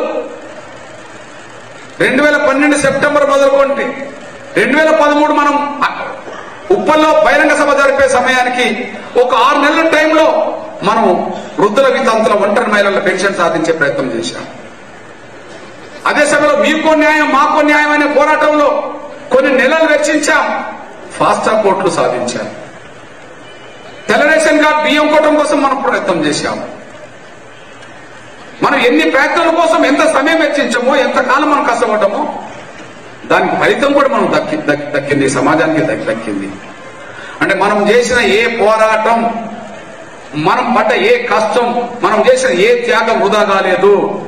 ఈ భారతదేశంలో ఎక్కడ లేని ఉద్యమాలను నిర్మించాం మనమే, సాధించింది మనమే, ఫలితాలు అందించింది మనమే. ఇంకా భవిష్యత్ ప్రయాణం కూడా మనకు ఖచ్చితంగా ఉండాల్సిందే. భవిష్యత్ ప్రయాణం కూడా ఖచ్చితంగా ఉండాల్సిందే. ఆ భవిష్యత్ ప్రయాణం మీద మనం చర్చించుకోవాల్సిన అవసరం లేదు. కానీ భవిష్యత్ ప్రయాణం అనేది మొత్తం మాదిగలుగా పుట్టిన సమయంలో ఈ తెలుగు నేల మీద మాదిగలతో పాటు వెనుకబడ్డ దళిత కులాలు ఏవైతున్నాయో, ఆర్థికంగా చితికిపోయిన కులాలు, ఆర్థికంగా బలహీన కులాలు ఖచ్చితంగా విద్యా ఉద్యోగ రంగంలో న్యాయం సాధించుకున్నట్టుగానే ఆర్థికంగా మాదిగలతో పాటు వెనుకబడ్డ దళిత కులాలు ఆర్థికంగా ముందుకు ఎట్లా నడపాలనే కాడ భవిష్యత్ ప్రణాళిక మనం వేసుకొని ముందుకు నడవాల్సిందే. ఖచ్చితంగా రాజకీయంగా ఒక శక్తిని ఎట్లా కూడగట్టుకోవాలనే కాడ దాని ప్రయత్నం కూడా మనం చేయాల్సిందే. నిజమే, మనకు అన్ని పోరాటాల్లో ఆ పోరాటాలకు తగ్గ చైతన్యం వచ్చింది. కానీ ఎన్నికల సమయంలో మనం ఓటేయమన్న కాడ ఓటేసే చైతన్యం రాలేదు. ఇన్ని పోరాటాలు జరిపాం, ఇంతకోసం సమయం వెచ్చించాం. అన్ని కోణాల్లో జరిగిన పోరాటాల ఫలితం వల్ల ఫలితాలు కూడా వచ్చినాయి. ప్రతి ఉద్యమానికి పిలుపునిస్తే ఎక్కడికైనా రావడానికి సిద్ధపడ్డది. కానీ అత్యంత రావాల్సిన చైతన్యం ఓటు చైతన్యం. ఆ ఓటు చైతన్యం మనకు రాలేదు. అంబేద్కర్ కాలంలో రిజర్వేషన్లు సాధించి కూడా ఎన్నికల్లో నిలబడితే ఓడిపోయాడు. అంబేద్కర్ కాలంలో రిజర్వేషన్ సాధించి కూడా ఓటు కాడ మళ్ళీ ఓడిపోయాడు. ఒక్కసారి కాదు 2 సార్లు ఓడిపోయాడు. మనం ఏదో ఒక పార్టీలో చేరితే పదవులు వస్తాయనే విషయం అందరికీ తెలుసు. కానీ ఏదో ఒక పార్టీలో చేరి పదవులు తీసుకుంటే పార్టీ అధినేత చెప్పినట్టుగానే అక్కడ మనం ఉండాల్సి వస్తుంది. స్వేచ్ఛగా స్వతంత్రంగా మన వర్గాల కోసం మాట్లాడే అవకాశం ఉండదు. స్వేచ్ఛగా స్వతంత్రంగా మనం అసెంబ్లీకి వెళ్ళాలి లేదా పార్లమెంట్కి వెళ్ళాలని నిర్ణయం తీసుకున్నప్పుడు ఒక్కసారి కాదు 3 సార్లు మనం ఓడిపోయినాం. అంటే అంబేద్కర్ కాలంలో ఓటు చైతన్యం రాలే, ఈ కాలంలో కూడా ఓటు చైతన్యం రాలే. ఇది బాధ అయినంత మాత్రాన మరి అంతిమ మార్గం ఏందన్నప్పుడు ఒకసారి ఓడిపోయినామని, 2 సార్లు ఓడిపోయినామని, 3 సార్లు ఓడిపోయినామని ఆ లక్ష్యానికి దూరం కావాల్సిన అవసరం అయితే లేదు. ఖచ్చితంగా రాజకీయ శక్తికి ఎదగాల్సిందే, రాజ్యాధికారమై పెళ్లాల్సిందే. రాజకీయ శక్తి ఎదగాల్సిందే, రాజ్యాధికారం వైపు ముందుకు సాగాల్సిందే.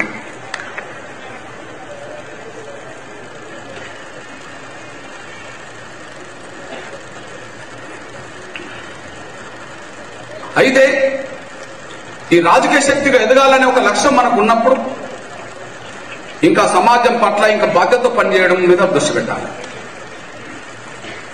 సమాజం పట్ల బాధ్యతతో పనిచేయడం దృష్టి పెట్టాలి. నేను అంటున్నా, ముందుగా ఒక మాట చెప్పా, మనకు సాయం చేసిన వాళ్ళ పట్ల కృతజ్ఞత ఉండడం, వాళ్ళని గౌరవించుకోవడం మన బాధ్యత. వ్యక్తిగా నేను నరేంద్ర మోడీ గారికి ఎప్పుడు కృతజ్ఞత ఉంటాను. ఆయన సహకారం లేకపోతే ఇవాళ ఇక్కడికి వచ్చేటోళ్ళం కాదు, వర్గీకరణ బలాలు అందేది కాదు, ఇవాళ మనకి గుర్తింపు గౌరవం వచ్చేది కాదు. వ్యక్తిగా ఆయనకు అండగా నిలబడడం నా బాధ్యత. అదే సమయంలో ఈ దేశం ఎదుర్కొంటున్న సమస్యల మీద మాట్లాడాల్సిన అవసరం కూడా మనకు ఉంటుంది. ఈ దేశం ఎదుర్కొంటున్న ప్రధాన సమస్యలు ఎజెండా చేద్దాం. ఈ నేపథ్యంలో మీ అన్నగా చెప్తున్నాను, ఇంతకుముందు మళ్ళీ చెప్పాను, మనం చేసిన ఏ పోరాటం, మనం పడ్డ ఏ కష్టం, మనం చేసిన ఏ త్యాగం వృధాగాలి. ఏదో రూపంగా సమాజానికి జాతికి ఫలితాలు అందించాము. నాకు తెలిసి ఏ పోరాటం అన్నా విఫలం అయిందా అంటే మనం నడిపిన ఏ పోరాటం విఫలం కాలే. ఒక్కొక్క అంశం ఒక్కొక్క వర్గానికి ఉపయోగపడవచ్చు. ఎస్సీ ఎస్టీ ఉద్యోగస్తులకు ప్రమోషన్ రిజర్వేషన్లు ఆ వరకు ఉపయోగపడవచ్చు. ఫాస్ట్ ట్రాక్ కోర్టులు అన్ని వర్గాల మహిళలకు ఉపయోగపడవచ్చు. తెల్ల రేషన్ కార్డు, బియ్యం కోట అన్ని వర్గాల పేదలకు ఉపయోగపడవచ్చు. ఆరోగ్యశ్రీ కార్డు అన్ని వర్గాల పేదలకు ఉపయోగపడవచ్చు. వృద్ధుల వితంతుల అంశం అన్ని వర్గాల వృద్ధుల వితంతులకు, ఒంటరి మహిళలకు ఉపయోగపడవచ్చు. వికలాంగుల అంశం అన్ని వర్గాల వికలాంగులకు ఉపయోగపడవచ్చు. అంటే ఏది ఏమైనా మనం చేసిన ఏ పోరాటం వృధా కాలేదు, ఫలితం ఇచ్చింది, సమాజానికి ఇచ్చింది, జాతికి ఇచ్చేసింది. గుండె జబ్బులే ఆరోగ్యశ్రీ పథకం. అయితే మనం గర్వంగా చెప్పుకోవాల్సింది ఏంటంటే, మాదిగ జాతిని యుద్ధంలో గెలిపించడానికి మాత్రం ఒక సైన్యంగా ఎదిగింది నా జాతి ఎంఆర్పిఎస్ అనుబంధ విభాగం. ఒక సైన్యం పాత్ర పోషించే స్థాయిలో ఎంఆర్పిఎస్ అనుబంధ విభాగాలు ఎదిగింది. దాన్ని మరింత శక్తివంతం చేయడం మొదటి కర్తవ్యంగా పెట్టుకుందాం. సమాజాన్ని కూడగట్టడం అనేది రెండో పాత్ర పోషించేటట్టుగా చేద్దాం. మనకు సైన్యం బలంగా లేకపోతే సమాజంలో యుద్ధం ఎట్లా నడపగలుగుతాం? అన్ని వర్గాలను ముందుకు నడిపించే సైన్యం మరింత శక్తివంతంగా మారాలి కదా. అన్ని వర్గాలను ముందుకు నడిపించే సైన్యం శక్తివంతంగా మారాలి కదా. మనకు శక్తి ఉన్నప్పుడే కదా వికలాంగులను కూడగట్టగలిగాం. అది కూడగట్టింది ఎంఆర్పిఎస్ఏ కదా. మనకు నిర్మాణపరమైన ఎంఆర్పిఎస్ ఉండడం వల్లనే కదా ఎస్సీ ఎస్టీ ఉద్యోగం కూడగట్టగలిగాం. నిర్మాణపరంగా ఉండడం వల్లనే కదా గుండె జబ్బుల పిల్లలను కూడగట్టగలిగాం. మనం ఎన్ని పోరాటాలు చేసామో అన్ని పోరాటాలకు నాయకత్వం ఇచ్చింది ఎవరు అంటే ఎంఆర్పిఎస్ఏ కదా. అంటే ఎంఆర్పిఎస్ ఎంత శక్తిగా నిలబడితే సమాజానికి అన్ని ఫలితాలు వచ్చినాయి కదా. ఈ దేశంలో ఎస్సీ యాక్ట్ రద్దు అవుతే తిరిగి నిలబెట్టడానికి కూడా ఎంఆర్పిఎస్ చొరవ తీసుకొని అన్ని వర్గాలను కలిపి దేశ వ్యవస్థను ఇక్కడ తీసుకొచ్చాం కదా. ఎక్సెప్ట్ బీజేపీ మినహాయించి దేశ ప్రతిపక్ష పార్టీని తీసుకొచ్చాం కదా. మల్లికార్జున ఖర్గే గారు అప్పుడు ప్రతిపక్ష నాయకుడే కదా, వచ్చిండు కదా. మన అంబేద్కర్ మనమడు ప్రకాష్ అంబేద్కర్ వచ్చిండు కదా, వరంగల్కి వచ్చిండు కదా. మన బాబు జగజీవనం కూతురు మీరా కుమార్ అక్క మన సభకు వచ్చింది కదా. సిపిఐ పార్టీ నుండి ఉండబడి ఒకే దళిత లీడర్ డి రాజా గారిని తీసుకొచ్చాం కదా. దేశ ప్రముఖులందరినీ తీసుకొచ్చాం కదా. అంటే ఎంఆర్పిఎస్ ఎంత శక్తి ఉంటే తిరిగి సమాజానికి అంత శక్తినిచ్చి ఫలాలు అందించే ప్రయత్నం చేశాం కదా. ఇప్పుడు మనం కృతజ్ఞతగా కలిగి ఉండాలంటే రెండు ప్రయత్నాలు మనం చేయాలి. ముందు ఎవరు కృతజ్ఞత కలిగి ఉండాలి? ఓకే, గౌరవ నరేంద్ర మోడీ గారికి నేను కృతజ్ఞత కలిగి ఉండాలి, మనం కృతజ్ఞత కలిగి ఉండాలి, ఆ పాత్ర పోషిస్తాం. ఆంధ్రప్రదేశ్ లో చంద్రబాబు నాయుడు గారికి కృతజ్ఞత పోషిస్తాం. ఇక్కడ కాంగ్రెస్ పార్టీ కృతజ్ఞత ఉంటామో లేదో కానీ అప్పుడప్పుడు వీలైతే రేవంత్ రెడ్డి గారికి కొంత కృతజ్ఞత ఉంటాం. ఎందుకంటే కాంగ్రెస్ పార్టీ వర్గీకరణ జరగనివ్వదు. ఎంతో కొంత సాహసం చేసిండు, వాళ్ళకు కొంత ప్రయోజనాలు కలిగి కొంత ముందుకు తీసుకొచ్చిండు.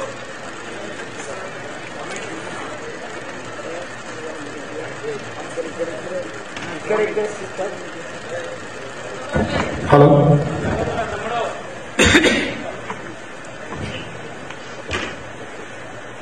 ఎంతో కొంత ఫలితం సాధించడానికి కొంత ఆయన ప్రయత్నం చేసిండు. ఆయనకు వ్యక్తిగా మేము అండగా నిలబడతాం అంతే. అక్కడ ఇంకో వైపు వెళ్ళము. ఏదైనా సమయంలో కృష్ణన్నని సాయం ఇక్కడ కావాలంటే వ్యక్తి కోసం అందిస్తాం కానీ ఆయన ఉన్న పార్టీకి మాత్రం అందించడానికి చాలా కష్టం. ఓకే, ఇది క్లియర్ చెప్తున్నాను. ఈ నేపథ్యంలో ఇప్పుడు మనం ఎవరికి కృతజ్ఞత ఉండాలి? సమాజానికి ఉండాలి. సమాజం అంటే ఎస్టీలు, మైనార్టీలు, బీసీలు, అగ్రకులాల్లో ఉండబడే పేదలు, నా వికలాంగుల సమాజం, వీళ్ళకు మనం కృతజ్ఞత ఉండాల్సిందే. కాబట్టి ఒక నెల రోజుల పాటు ఎంఆర్పిఎస్ పరంగా నేను హైదరాబాద్ లో ఉండి వర్గీకరణ సాధించే పోరాటంలో దళితులు అత్యంత వెనుకబడ్డ వర్గం దక్కలవుతే, వర్గీకరణ చేసే పోరాటంలో ఈ తెలుగు రాష్ట్రాల్లో ఉండబడే అగ్రకులాల్లో బ్రాహ్మణులు అత్యంత స్థాయిలో ఉంటే మనం గర్వపడాల్సింది ఏంటంటే డక్కల్ సమాజం ఉద్యమంలో పాల్గొన్నది, బ్రాహ్మణ సమాజం ఉద్యమంలో పాల్గొన్నది మొన్న చివరిగా. అంటే కింది డక్కల్ సమాజం నుంచి బ్రాహ్మణ సమాజం వరకు ఎన్ని సామాజిక వర్గాలు, ఎన్ని సమూహాలు మన కండగా నిలబడ్డాయో వాళ్ళందరినీ ఒక్కొక్క కుల సంఘం పేరుతో పిలుస్తా. ఒక నెల రోజుల పాటు హైదరాబాద్ సమావేశాలు పెడతాం. ముందు వాళ్ళ కృతజ్ఞత చాడతాం, వాళ్ళకు శాలువాలు కప్పుతాం. అన్నా మీ వల్ల మేము గెలిచామని చెప్తాం. నెల రోజుల ప్రయత్నం నేను చేస్తాను. అది నెల కానీ నెల 15 రోజులు కానీ కింద డక్కల్ సమాజం నుంచి మొదలుకుంటే బ్రాహ్మణ సమాజం వరకు, మన బీసీల్లో ఉండబడే 100 కులాల వరకు, మన మైనార్టీల వరకు, మన ఎస్సీల వైపు, అగ్రకులాల్లో మనకు పిలిస్తే నా రెడ్డి సామాజిక వర్గం సంబంధించిన వాళ్ళు మీటింగ్ పెట్టి మనకు అండగా నిలబడ్డారు. బ్రాహ్మణ సమాజం సంబంధించిన వైశ్య సమాజం మనకు అండగా నిలబడ్డది. వెలమల్లో పెద్దలు మనకు అండగా నిలబడ్డారు. వైశ్యుల్లో పెద్దలు వచ్చి మనకు అండగా నిలబడ్డారు. కమ్మాలలో పెద్దలు మనకు అండగా నిలబడ్డారు. తెలుగు నేల మీద ఏ కులమన్నా మనకు అండగా లేదా అంటే అన్ని కులాలు మనకు అండగా నిలబడ్డాయి. ముందు ఒక నెల రోజుల పాటు మీ మద్దతుతోటి, మీరిచ్చిన అండదండలతోటే ఈ గెలుపు సాధ్యమైందని చెప్పి ఆ కుల సంఘాల నేతలతో ప్రత్యేక సమావేశం ఏర్పాటు చేసి, ఒక్కొక్క సమావేశం ఒక రోజులో 2-3 ఏర్పాటు చేసి అందరితో సంప్రదించి అందరిని గౌరవించేది నేను మొదటి పని పెట్టుకుంటాను. అందులో రెండో పని వాళ్ళని అప్పీల్ చేస్తా. మీరిచ్చిన శక్తితోటి, మీరిచ్చిన మద్దతుతోటి ఈ లక్ష్యం నెరవేర్చుకోవడానికి దారితీసింది. కానీ ఫలితాలు పొందేది మాత్రం ఈ జాతితో పాటు కొంచెం వెనుకబడ్డ దళితులు. మీకు ఫలితం రాకపోయినా ఫలితం మాకు వచ్చింది మీరు ఇవ్వడం వల్ల. కానీ మాకు ఉండబడే శక్తి భవిష్యత్తులో మీకు ఎట్లా ఉపయోగపడాలి అది చెప్పమంటాం. మాకు ఉండబడే శక్తి మీకెట్లా ఉపయోగపడదు అని చెప్పమంటాం. ఎస్టీలో ఉండబడే లంబడతో కూర్చుంటాం, ఎస్టీలో ఉండబడే ఆదివాసులతో కూర్చుంటాం. ఎస్టీలో ఉండబడే లంబడ సమాజం ఆకాంక్షలు ఏంటిది, ఆవేదన ఏంటిది? ఎస్టీలో ఉండబడే ఆదివాసుల ఆకాంక్షలు ఏంటిది, ఆవేదన ఏంటిది? వాళ్ళ ఆకాంక్షల మీద, వాళ్ళ ఆవేదన మీద మనకై మనం డిసైడ్ చేసినట్టు కాకుండా వాళ్ళ నుంచి వచ్చే అంశాలని మనం ధృవీకరించుకుందాం. అదే సమయంలో నా మైనార్టీలకు సంబంధించిన కాడ ఎక్కువ మనం అర్థం చేసుకోవాల్సింది పేదరికం ఉన్నదనుకున్నప్పుడు నా మైనార్టీల పేదరికం తొలగించడానికి ఎలాంటి పాత్ర పోషించాలి? మైనార్టీలో ఎవరెవరు అండ ఉన్నారో వాళ్ళను పిలిచి శాల్వాలు కప్తా, బోకేలు ఇస్తా, గౌరవిస్తా, ఆ రోజు వాళ్ళతో భోజనం చేస్తా. కానీ మైనార్టీలుగా మీరు ఎంఆర్పీఎస్ శక్తిని ఎట్లా ఉపయోగించుకుంటారో, మీకు ఏం అవసరం ఉన్నదో దాన్ని ఎట్లా ముందుకు తీసుకెళ్లాలో చెప్పమనంట. అట్లనే 100 కులాలకు పైగా ఉండబడిన బలహీన వర్గాల సమాజం 50% పైగా ఉన్నది తెలుగు నేల మీద దేశంలో. నా బలహీన వర్గాల సంబంధించిన సమాజ ఆకాంక్షలు ఏంటిది, ఒక్కొక్క కులం ఆకాంక్షలు ఏంటిది, ఉమ్మడి ఆకాంక్షలు ఏంటిది? బీసీల్లో ఒక్క కులం ఆకాంక్షలు ఏంటిది, ఒక్కొక్క కులం ఆకాంక్షలు ఏంటిది? ఉమ్మడిగా బీసీల ఆకాంక్షలు ఏంటిది? ఎస్సీ ఎస్టీలకు చట్టసభలో రిజర్వేషన్ ఉన్నాయి అనుకుందాం. నా బీసీ సమాజానికి చట్టసభలో రిజర్వేషన్ లేవు. ఎవరికి అవసరం లేదు. ఇప్పుడు ఎస్సీ ఎస్టీలకు చట్టసభలో రిజర్వేషన్లు ఉన్నాయి. మెజార్టీ బీసీలు 50% ఉన్నారు, చట్టసభలో రిజర్వేషన్ లేవు. మరి ఓసీలకు చట్టసభలో రిజర్వేషన్ ఇప్పుడు అవసరమని నేను భావించుకోను. ఎందుకంటే వాళ్ళే మొత్తం నిండిపోయింది కనుక, వాళ్ళ జనాభా కంటే మించి పొందేటోళ్ళు వాళ్ళే కనుక వాళ్ళకి అవసరం లేదు. కానీ జనాభా ఉండి పొందని వాళ్ళు ఎవరంటే ప్రధానంగా నా బీసీలే కదా. కాబట్టి ప్రధానాంశమైన నా బీసీలకు చట్టసభల రిజర్వేషన్ అంశాన్ని ఎట్లా ఎజెండా చేయాలి అనే అంశంతో పాటు నా బలహీన వర్గాలకు ఉమ్మడిగా ఏ అంశాలు టేకప్ చేస్తే బాగుంటుంది, కనీసం నా బలహీన వర్గాల ఆకాంక్షలకు అనుగుణంగా వాయిస్ ఇచ్చేటప్పుడు, అదే సమయంలో ఉద్యమంలో పాల్గొనేటప్పుడు, అవసరమంటే అందరితో కలిసి ఉద్యమం నిర్మించేటప్పుడు నా బలహీన వర్గాలకు ఏం చేయాలో అది చేయడానికి సిద్ధపడే అంశంగా ముందుకున్నాను. అదే సమయంలో అగ్రకులాల్లో ఇంకా పేదలున్నాం అంటున్నప్పుడు, ఓకే, ఈ దేశాన్ని పరిపాలించేది ఇప్పటి వరకు ఒక గౌరవ నరేంద్ర మోడీ గారు ఓబీసీ తప్ప మొత్తం ఈ దేశ ప్రధానమంత్రులందరూ ఓసీలే. ఉమ్మడి ఆంధ్రప్రదేశ్ మొదలుకొని ఇప్పుడు 2 తెలుగు రాష్ట్రాల్లో ఒక సంజీవే తప్ప మొత్తం అందరూ ఓసీలే. మరి దేశాన్ని రాష్ట్రాన్ని మొత్తం నువ్వు ఓసీలే పరిపాలించినాక ఓసీలో పేదరికం ఉన్నదని అంటున్నప్పుడు దానికి బాధ్యులు ఎవరు? మరి వాళ్ళే బాధ్యులు.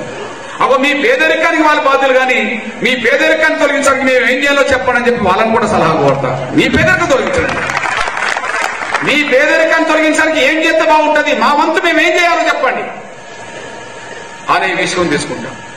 ఇంకా నా వికలాంగుల సమాజానికి ఏం చేయాలనే విషయంలో వాళ్ళతో చర్చిస్తాం. ఏ వర్గాలైతే ఉద్యమానికి అండగా నిలబడ్డాయో ప్రతి వర్గంతో చర్చించడానికి ప్రయత్నం చేస్తాం.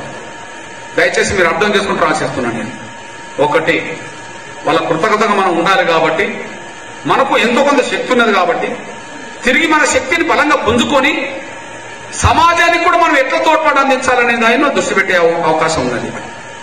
అందువల్ల ఒక నెల 15 రోజుల పాటు మాత్రం నా వరకు నేను వేరే కార్యక్రమం పెట్టుకోకుండా హైదరాబాద్ కేంద్రంగానే అన్ని సామాజిక వర్గాలతోటి చర్చలు జరుపుతాం, అభినందన సమావేశాలు పెడతాం, కృతజ్ఞతా సదస్సులు పెడతాం.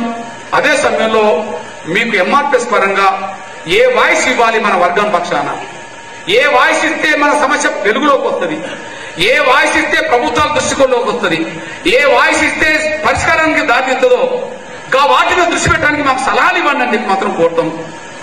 ఎంఆర్పీఎస్ ఇస్తుంది, సమాజంతో కలిసి పనిచేస్తుంది, అందరికీ న్యాయం జరిగే ప్రయత్నం చేస్తాం. ఈ అంశం ఒకటి. ఈ ప్రయత్నం నెల 15 రోజులు కొనసాగుతున్న క్రమంలో మనకు ఎజెండా రూపకల్పన జరుగుతుంది.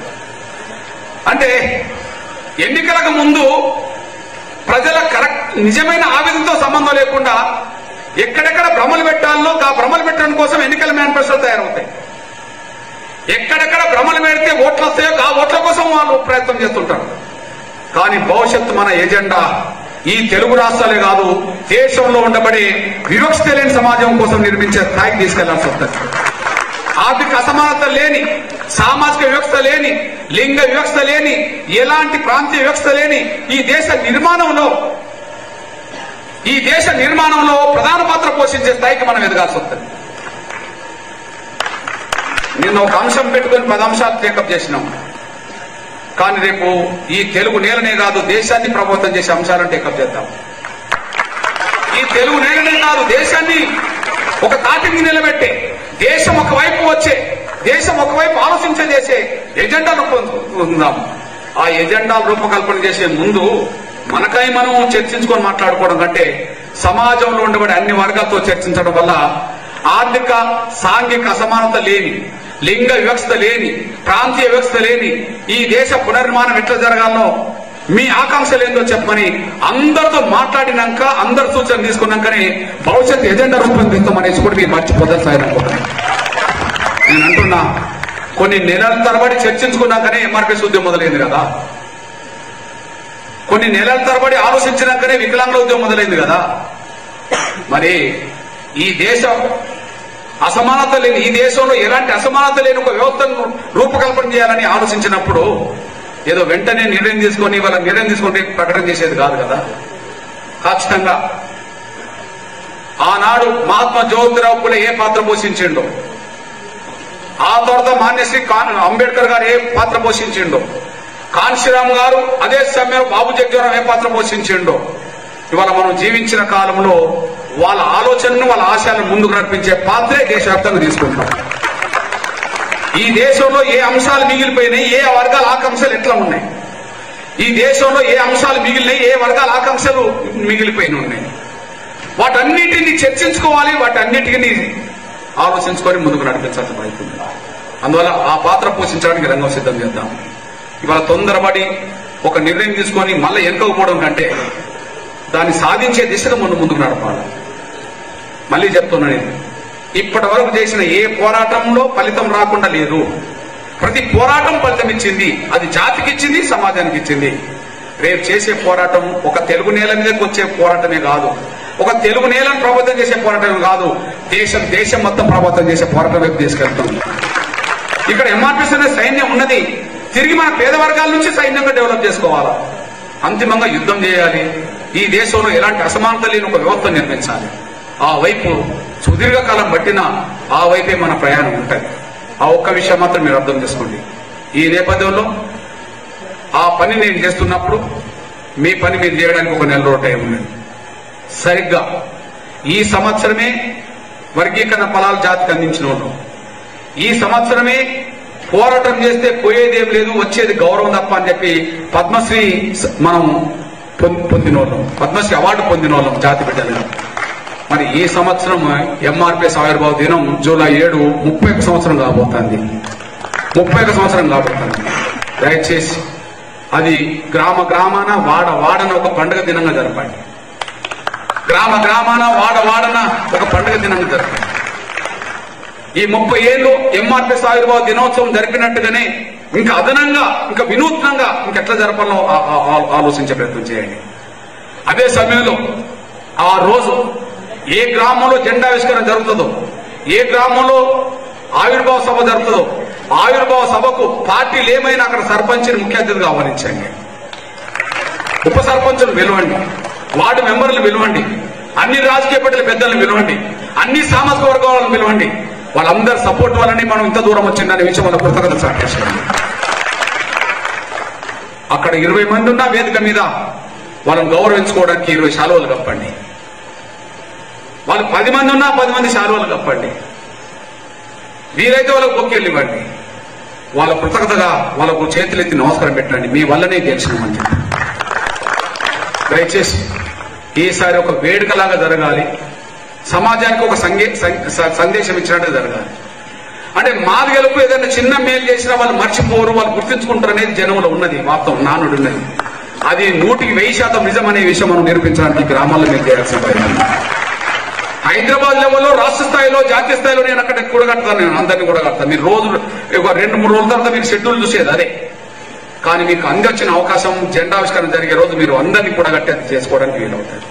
ఇప్పటి నుంచి 4 రోజుల టైం ఉన్నది. ఈ లోపు ఖచ్చితంగా నూతన ఎంఆర్పిఎస్ అనుబంధ విభాగాల కమిటీలన్నీ వాడాల్సిందే. నూతన ఎంఆర్పిఎస్ అనుబంధ విభాగాల కమిటీలను మనం వేయాల్సిందే. ఇప్పుడు మనకు సమాజం చూస్తే ఎంఆర్పిఎస్ బలంగా ఉన్నది అనుకుంటే, మనకు ఉండాల్సిన శక్తితో పోల్చుకుంటే 10% మనకు ఉన్నది అనుకుంటే, ఇంకా ఎంఆర్పిఎస్ పరంగానే కూడగట్టుకోవాల్సిన నిర్మాణ శక్తి ఇంకా 90% పెండింగ్ లో ఉన్నది. ఒక 20% మనకు ఉన్నది అనుకుంటే 80% మనకు పెండింగ్ లో ఉన్నది. కాబట్టి ఈ నెల రోజుల సమయంలో ఖచ్చితంగా రేపో ఎల్లుండో అవులెల్లుండో తేదీ ఇస్తాం. అన్ని జిల్లాల్లో విస్తృత కార్యకర్తల సమావేశం జరపండి. అన్ని జిల్లాలో విస్తృత కార్యకర్తల సమావేశం జరిపి ఎజెండా జూలై 7 మీద దృష్టి పెట్టేసేయండి. ఆ జూలై 7 వరకు నెల రోజుల టైం ఉంటే నెల రోజుల పాటు ప్రతి ఊరికెళ్లి నూతన దిమ్మాలు కట్టేసేయండి. ప్రతి ఊర్లో జెండా ఎత్తేటట్టు చూడండి. ప్రతి ఊర్లో సర్పంచ్ని పిలిచి వాళ్ళని గౌరవించుకునేట్టు చూడండి. వాళ్ళు ఏ పార్టీ అన్నా కానీ, ఏ సామాజిక వర్గం అన్నా కానీ వాళ్ళని గౌరవించుకునే ప్రయత్నం మీరు చేయండి. వాటి నిర్మాణం ఫస్ట్ జూలై 7 ఘనంగా జరిగే ప్రయత్నం చేయండి. ఈ నిర్మాణం మీద ఎవరైతే అశ్రద్ధ పెడతారో భవిష్యత్తు యుద్ధంలో వాళ్ళు రారని నేను భావించుకోవాల్సి వస్తుంది. ఇప్పుడు జరిపే యుద్ధం 30 ఏళ్ళు పట్టవచ్చు, కానీ ఒక జాతి కోసం జరిపాం, కొంత సమాజానికి మేలు జరిగింది. కానీ రేపు జరిపే యుద్ధం దేశం కోసమే జరుపుతాం, దేశం మొత్తమే జరుపుతాం. దేశం కోసం దేశం మొత్తం జరుపుతాం. మనం లేవనెత్తే అంశాలన్నీ దేశం మీద చర్చ జరగాల్సిందే. ఎవరు ఏమనుకుంటారు అనే విషయం చూడం. ఎగ్జాంపుల్ ఒక మాట చెప్తున్నాను. డాక్టర్ బాబాసాహెబ్ అంబేద్కర్ రాజ్యసభలో ఉన్నాడు. డాక్టర్ బాబాసాహెబ్ అంబేద్కర్ అయిన కాలంలో లోక్సభకు పోటీ చేస్తే ఓడిపోయిండు, కానీ రాజ్యసభకు రావాల్సి వచ్చింది. కానీ లోక్సభలో రిజర్వేషన్ ఉన్నాయి, కానీ రాజ్యసభలో లేవు. అంటే అంబేద్కర్ ఏ రాజ్యసభలో ఉన్నాడో ఆ రాజ్యసభలో రిజర్వేషన్ లేవు. ఎందుకు లేవు? లోక్సభలో రిజర్వేషన్ ఉన్నాయి ఎస్సీ ఎస్టీలకు, ఇప్పుడు దాన్ని ఎక్స్టెండ్ అయ్యి బీసీలకు రావాల్సిందే. మరి రాజ్యసభలో లేవు కదా ఎస్సీ ఎస్టీలకు. ఇక్కడ ఎస్సీ ఎస్టీలు కనిపిస్తారు, అక్కడ ఎవరు కనిపించారు. ఇక్కడ హక్కుగా వస్తుంది రిజర్వేషన్ పరంగా, అక్కడ దయాదాక్షిణ్యం మీద ఇవ్వాల్సి వస్తుంది. వాళ్ళు ఇస్తే తీసుకోవాలి, లేకపోతే తీసుకోవద్దు అంతే. అదే సమయంలో విద్యా ఉద్యోగ రంగంలో రిజర్వేషన్లు ఉన్నాయి. మరి హైకోర్టులో సుప్రీంకోర్టులో రిజర్వేషన్ ఎందుకు లేవు? డాక్టర్ బాబాసాహెబ్ అంబేద్కర్ మొదటి న్యాయశాఖ మంత్రి. డాక్టర్ బాబాసాహెబ్ అంబేద్కర్ మొదటి న్యాయశాఖ మంత్రి. న్యాయశాఖలోనే హైకోర్టులో సుప్రీంకోర్టులో రిజర్వేషన్ లేవు. హైకోర్టులో జడ్జీలు ఎవరు అవుతున్నారు? ఎవరి ప్రభుత్వం రికమెండ్ చేస్తే వాళ్ళు అవుతున్నారు. కొలిజియం ఎవరు రికమెండ్ చేస్తే వాళ్ళు అవుతున్నారు. వాళ్ళు వాళ్ళ కుటుంబ సభ్యుల నుంచి హైకోర్టు జడ్జీలు అవుతుండ్రు, సుప్రీంకోర్టు జడ్జీలు అవుతుండ్రు. అంటే ఎవరైతే వెళ్ళిండ్రో వాళ్ళ కుటుంబాల నుంచి వస్తుండ్రు తప్ప రిజర్వేషన్ లేకుండా పోయినాయి. అంటే అంబేద్కర్ ఉన్న కాలంలోనే రాజ్యసభలో రిజర్వేషన్లు, ఆయన రాజ్యసభ సభ్యుడు. అంబేద్కర్ ఉన్న కాలంలోనే న్యాయశాఖ మంత్రి అతను, న్యాయశాఖ రిజర్వేషన్లు. ఇట్లా నేను చెప్పుకుంటూ పోతే 10 అంశాలు ఉన్నాయి. ఇంకా అందరితో తీసుకుంటే 100 అంశాలు అవుతాయి. నేను చెప్పుకుంటూ పోతే 10 అంశాలు ఉంటాయి. అంటే స్వాతంత్రం వచ్చిన కాంచి ఏ సమస్యల పరిష్కారం జరగలేదు, ఏ వర్గాల ఆకాంక్షలు పెండింగ్లు ఉన్నాయి. ఎగ్జాంపుల్, ఏ వర్గాల ఆకాంక్షలు పెండింగ్లు ఉన్నాయంటే నా బీసీలకు చట్టసభ రిజర్వేషన్ కావాలని అంశం పెండింగ్లు ఉన్నట్టే కదా. ఆ స్వాతంత్ర కాలం నుంచి పెండింగ్లు ఉన్నట్టే కదా. ఎందుకు ఎజెండా కాదు అది? కాబట్టి ఏ అంశాలైతే ఇంతకాలం పరిష్కారం కాకుండా ఉన్నాయో, ఏ సమస్యల పరిష్కారం అయితే ఇంకా చట్టసభలో నోచుకోలేదో, ఏ అంశాలైతే ఇంకా బలమైన ఉద్యమంగా మారలేదో వాటన్నింటిని దృష్టి పెట్టే ప్రయత్నం చేద్దాం. అందువల్ల నేడు జాతి కోసం చేశాం, రేపు దేశం కోసం చేస్తాం. మెజారిటీ వర్గాల ఆకాంక్షలకు అనుగుణంగా చేస్తాం. అందుకు సైన్యం పెరగాల్సిందే. ఉన్న సైన్యం జాతిని గెలిపించడానికి ఉపయోగపడ్డది, సమాజం మద్దతు. కానీ రేపు దేశమే గెలవాలంటే, రేపు దేశంలో ఉండే ప్రధాన సమస్యల పరిష్కారం కావాలంటే సైన్యం శక్తివంతంగా మారాలి, విస్తృతంగా తయారు కావాలి. నిర్మాణ పరంగా ఏమంటే శక్తివంతంగా మారాలి అనుబంధ విభాగాలు. అదే సమయంలో అన్ని వర్గాలతో కూడిన సైన్యంగా మారాలి. మళ్ళా అన్ని వర్గాలతో కూడిన సైన్యంగా మారాలి. దాన్ని మార్చాలంటే మనం కష్టపడాలి. ఈ విషయంలో ఎవరు అశ్రద్ధ చేయొద్దు అంతే. మళ్ళా చెప్తున్నా, అంబేద్కర్ కాలంలో రాజకీయ చైతన్యం లేదు, ఆయన ఓడిపోయాడు. మన కాలం నాటికి రాజకీయ చైతన్యం లేదు, ఓడిపోయాడు. అంతో ఇంతో మాన్యశ్రీ కాన్శీరామ్ నిర్మించిన బహుజన సమాజ్ పార్టీ చెతికిల పడిపోయింది, జీరోకి వచ్చేసింది. భారతదేశానికి ఉత్తరప్రదేశ్ ఒక ప్రయోగశాలగా మారింది అంబేద్కర్ మాన్యశ్రీ కాన్శీరామ్ కాలంలో. ఈ దేశంలో ఉన్న ప్రజలందరూ అటువైపు చూశారు. రాజ్యాధికారం, బహుజన రాజ్యాధికారమే మనకు కావాలని అక్కడికి వచ్చేశారు. మాన్యశ్రీ కాన్శీరామ్ లేడు. ఉత్తరప్రదేశ్ లో ఒక ఎమ్మెల్యే తప్ప మొత్తం ఎవరు లేరు. అంటే ఉత్తరప్రదేశ్ లో స్వతంత్రంగా పరిపాలించే స్థాయికి ఎదిగిన బహుజన సమాజ్ పార్టీ వాళ్ళు ఒక 2 ఎమ్మెల్యేలు లేని పరిస్థితి నెట్టబడ్డారు. అంటే అంబేద్కర్ కాలంలో నష్టపోయినాం, మన కాలం నష్టపోయినాం, కాన్స్టిట్యూషన్ సాధించింది కూడా లేకుండా పోయింది. రాజకీయ చైతన్యం అంటే ఈజీగా ఉపన్యాసాలు ఎత్తి ఓట్లు చప్పట్లు కొట్టినంత కాదు. రాజ్యాధికారం అంటే ఉపన్యాసాలు ఇస్తే చప్పట్లు కొట్టినట్టు కాదు. దానికి నిజమైన కమిట్మెంట్ కావాలి. ఎస్, నేను రాజ్యాధికారం సాధించాలంటే నీలో నువ్వు ప్రమాణం చేసుకోవాలి. ఎంఆర్పిఎస్ రేపు భవిష్యత్తులో తీసుకునే రాజకీయ నిర్ణయానికి తప్ప నేను ఎవరికి ఓట్లు అయ్యాను అని చెప్పి కుటుంబ సభ్యుల మీద ప్రమాణం చేసి తీసుకోవాలి. ఆ ప్రతిజ్ఞ బహిరంగ తీసుకోకపోయినా నీ మనసులో తీసుకోవాలి. అప్పుడు కదా సైన్యంగా రాజకీయంగా ఎదిగేది. అందువల్ల ఏదో రాజ్యాధికారం గురించి మాటలు మాట్లాడితే ఉపన్యాసాలు ఎత్తే వెంటనే అందరు ఓట్లు ఎత్తే అధికారం వస్తుందని ఆశలు నాకు లేవు. ఎందుకంటే అంబేద్కర్ 2 సార్లు ఓడిపోతే నేను 3 సార్లు ఓడిపోయిన బ్యాచ్ నా. ఓకే, అంబేద్కర్ కాలంలో చైతన్యం లేకపోతే ఆనాడు ఓడిపోయాడు, నా కాలంలో చైతన్యం లేకపోతే ఈనాడు ఓడిపోయాను. చైతన్యం పెంచకుండా ఎన్నిసార్లు పోటీ చేసినా ఓడిపో. కాకపోతే ఎన్నిసార్లు ఓడిపోయినా గెలిచేంత యుద్ధం చేయాలని చెప్పి ఎవరు? అమెరికా అబ్రహాం లింకన్, ఆయన కూడా మన మాదిగ బిడ్డే. ఈ ప్రపంచంలోనే మొదటి సోషలిస్ట్ నిర్మాత, ఈ ప్రపంచంలోనే మొదటి సోషలిస్ట్ నిర్మాణం అనేది, సోషలిస్ట్ వ్యవస్థ అనేది ఒక స్వప్నం. ఆ స్వప్నాన్ని ఈ భూమి మీద ఒక దేశంలో నిరూపించింది జోసెఫ్ స్టాలిన్. ఆయన కూడా ఒక చేమార్ మాదిగ బిడ్డే. ఎవరైతే అత్యంత పీడిత వర్గం ఉంటారో వాళ్ళకు కశక్తి ఉంటది, శక్తి కూడగట్టుకుంటాడు, యుద్ధం చేస్తాడు. మనలాంటి అనగాన వర్గాలను కలుపుకొని యుద్ధం చేయాల్సిన అవసరం మనకు నింటబడుతుంది.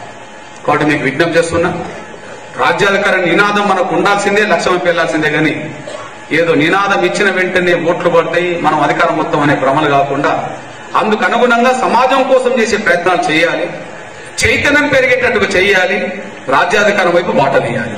ఆ ప్రయత్నం మనం చేద్దాం. నేను కృతజ్ఞతగా గౌరవ నరేంద్ర మోడీ గారు కొంటూనే ఈ దేశంలో ఉన్న ప్రధాన సమస్యల పరిష్కారం దిశగా ఎజెండా రూపకల్పన చేసి ముందుకెళ్లే ప్రయత్నం చేస్తాం.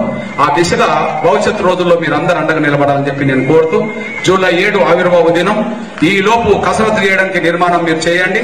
అదే సమయంలో జూలై 8, 9 తర్వాత, జూలై 7 తర్వాత 8, 9 తర్వాత 10, 11 తారీఖుల్లో విశాఖపట్నం దగ్గర ఉండబడే అరకులోనే మన జాతీయ కమిటీ సమావేశం 3 రోజుల పాటు మినిమం ఉంటది. దాని కాడ భవిష్యత్ కార్యాచరణ రూపొందించుకుందామనేసి కూడా మర్చిపోదని నేను కోరుకుంటూ, అన్న తీసుకునే ఇప్పుడు కట్టుబడి ఉన్నామో భవిష్యత్ నిర్ణయాలు కూడా అదే కట్టుబడి పనిచేస్తామన్న వాళ్ళు ఆత్మసాక్షిగా చేతులెత్తి వెళ్లాల్సిందిగా నేను విజ్ఞప్తి చేస్తూ బయలుదేరుతాను. ధన్యవాదాలు.